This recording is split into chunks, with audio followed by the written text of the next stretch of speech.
possible. Obviously, we're trying to teach the rules. We're trying to understand them. The rules are, in some cases, very complex. Some places pretty, clear cut. But the rules, as stated and are written, it is what it is. That's how we're trying to coach the game. But it's really important for us to understand how the officials see it and how they officiate it. That's really kind of the difference of understanding what the rule means, but really how they see it. And just even getting the guys to understand where the officials are out on the field and what are their keys, what are they looking at from that standpoint. So what can they see and how do they look at it in those particular plays? So it's a good opportunity for us to open that dialect up and just really have a good conversation as far as that's concerned. There's, obviously the league has different points of emphasis, different rule changes, things like that, which is always, you want explained from the officials themselves. So it's good to have them in here, and I just want them to work practice just like they would a game. I think we got to get used to those guys out there controlling the game because that's what they do from a standpoint of, game day itself, and for us just to be comfortable with that. And it's also another good opportunity for us to see the penalties, the individual penalties that really that we're not doing a good job with, like our fundamentals or our techniques, and be able to go back and coach those. And I tell them, throw the flag, put it out there, let me see it on film, so I can go back to the team and say, hey, this is what they saw, this is why they saw it. A lot of times you'll see us on the practice field. If there's a flag thrown, we'll go right over, get the immediate explanation so we can tell the player at that point, what exactly did he see? Was it the jersey pull? Was it the hand? Did he turn the hip? Was it the extension of the arm? Something along those lines that we can get it corrected right then and there. And then for them to come in and be able to speak to the players themselves also opens up a lot of just kind of, question and answer. For the most part, there's a lot of questions, I would say, when the players get in that situation of things that have happened to them in the past, like why was this called against me, or, this happened to me a couple times last year, what caused that to be called, or those situations. There's situational football that comes up, which is really good with the officials out there to be able to understand just even from substitution, to explain the rules of how they look at that and how they hold it, and when they, when they're going to go stand over the ball, when they're not, when do we got to be ready to go faster in different situations. So as much as we can make it like the game with those guys here, it's critically important. Building on that just a little bit, did you, and I know you're busy with your own team, but did you take a peek at all last night's game just to see how the officials were calling some of those new emphasis of rules? Yeah, I mean, I have no idea what happened last night. I was watching a lot of practice tape, so. Do you have clarity on the new rules with the helmet and everything like that? Was that discussed yesterday with the officials much? Yeah, I mean, all the new rules are, discussed. So there's a lot of them in there. There's certain rules that protect the quarterback, certain rules that, giving yourself up as a runner. The helmet rule obviously is a new one that we've discussed at nauseum. So I think those are all things that, we hit, extensively. Hopefully we have a grasp of it. We're obviously going to have to keep coaching all of those things, to the fullest. And as the games go, I think one of the good things that we'll find out is, we'll be able to pull some examples of things that were called, through the course of the preseason. The preseason is also a time for the officials to try to figure it out too. So I think it's always fluid from that aspect of it. And anything we can teach off from tape from the games, we'll definitely go back and review at some point.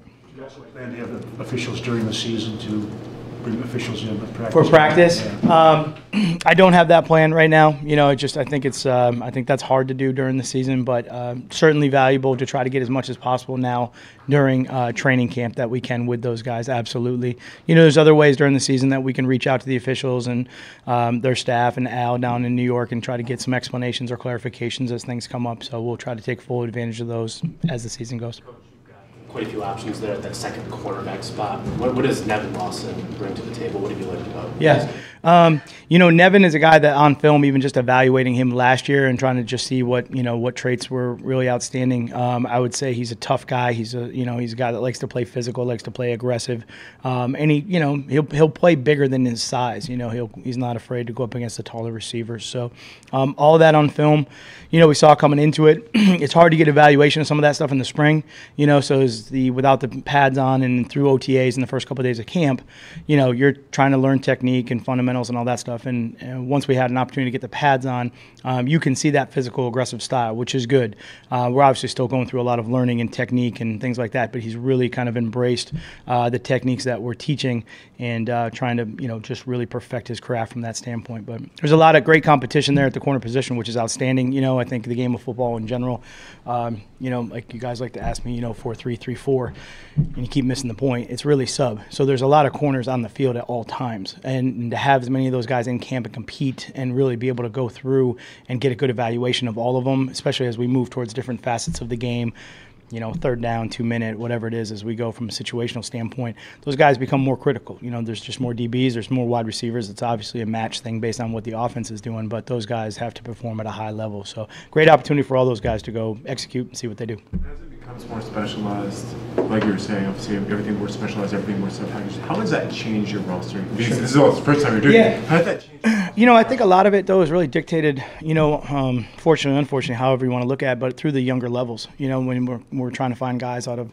college as they come up through there's just only going to be so much availability of a pool of players. Certainly the fullback position is an easy one to take a look at. I think you guys that follow any of that stuff of the guys that come out of college, it's very difficult to find that many, fullbacks. Sometimes they got to be converted or moved from different positions.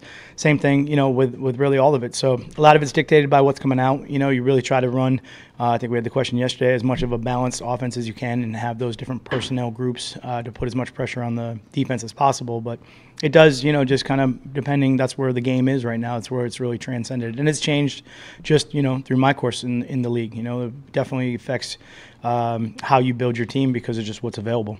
I guess let me ask that with a little bit of a finer point. Like when you're putting together your roster defensively, how do those sub-packages affect an extra linebacker versus an extra corner versus an extra safety versus extra defensive lineup? Yeah, and I think it would be more than packages. It's just really kind of the trends of the game, and where it is.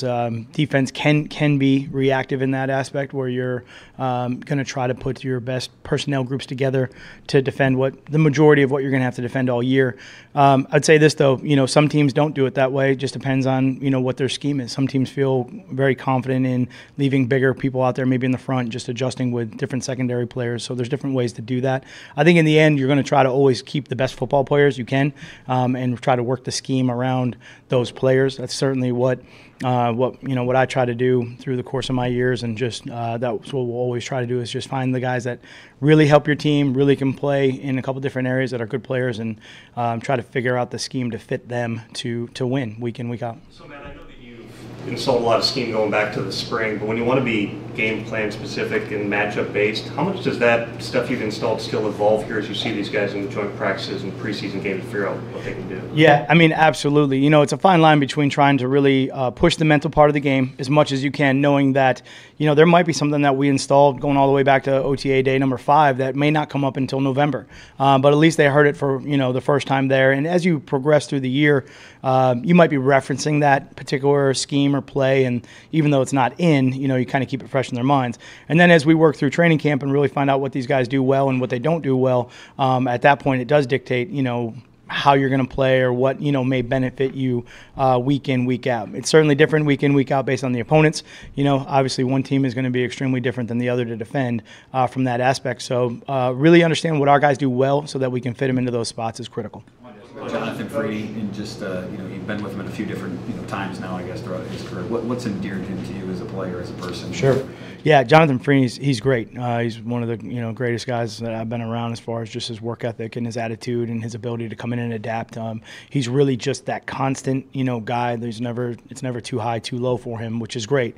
When you can walk in and know exactly what you're going to get out of somebody day in, day out, it's easier to work and teach and kind of build around. So great person to be around from my standpoint. I've been around him for a while now, and obviously a real competitive guy, smart guy, guy that picks up concepts very quick. He's certainly a guy that can step in at the last minute with adjustments and execute them at a high level. He doesn't need a lot of reps from that standpoint. So he's a big guy. He's long, so he has the physical size that is great, to have in that type of player.